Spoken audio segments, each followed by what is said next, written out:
Okay friends, let's get started by disconnecting our negative battery terminal.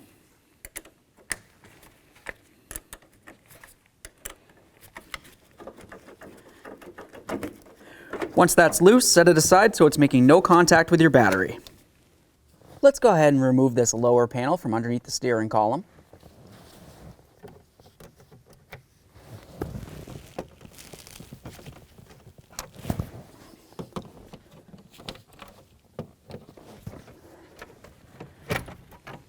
Set this aside.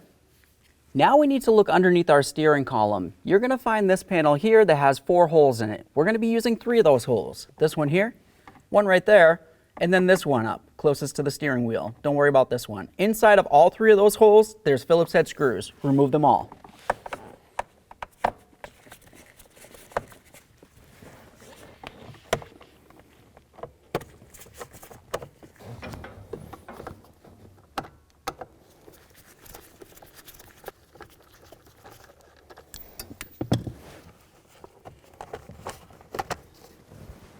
Okay, so now we're going to move over to the driver's side of the steering column and remove this.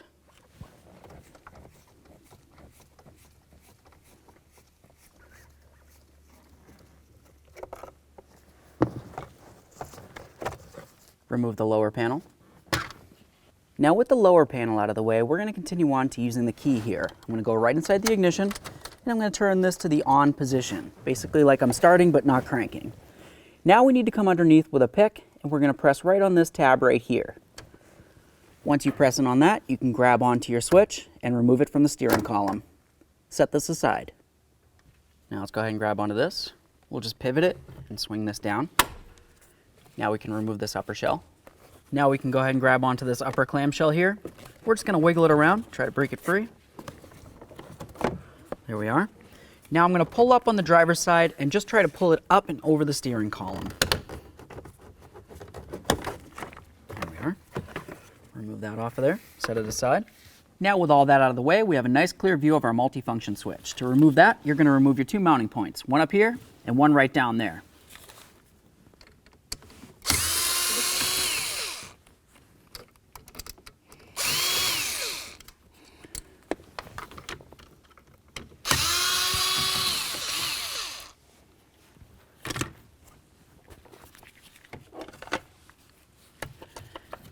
Now on the back side here, we're just going to go ahead and squeeze on this tab, and then you can remove the wiring. We'll do the same for this one. Push on that center tab, remove the wiring. There it is, friends. Now it's time to get our new multifunction switch in there.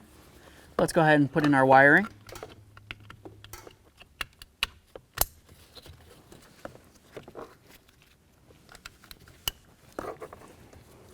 Slide it into position, start in both of your screws, and then snug them up.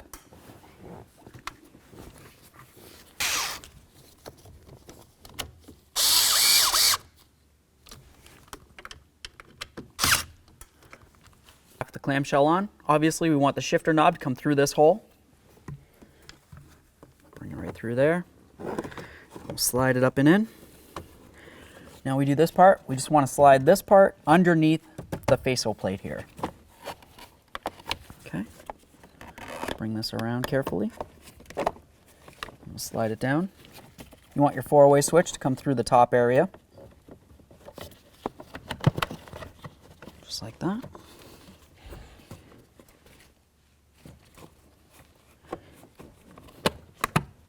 There we go. Make sure this is lined up. You should have the area where your screw is going to go in. Now let's get the bottom portion of this in here. Just going to line it up. We'll start in all 3 of our screws before we tighten any of them down.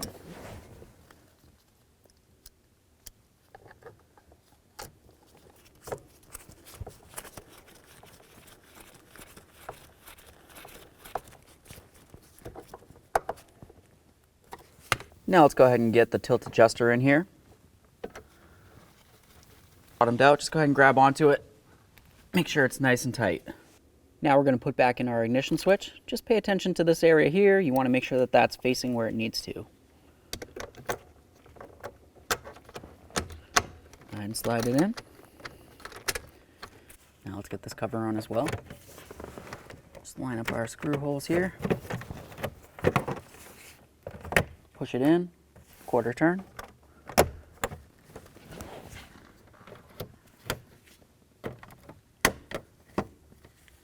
Now let's reconnect in our battery and tighten it up.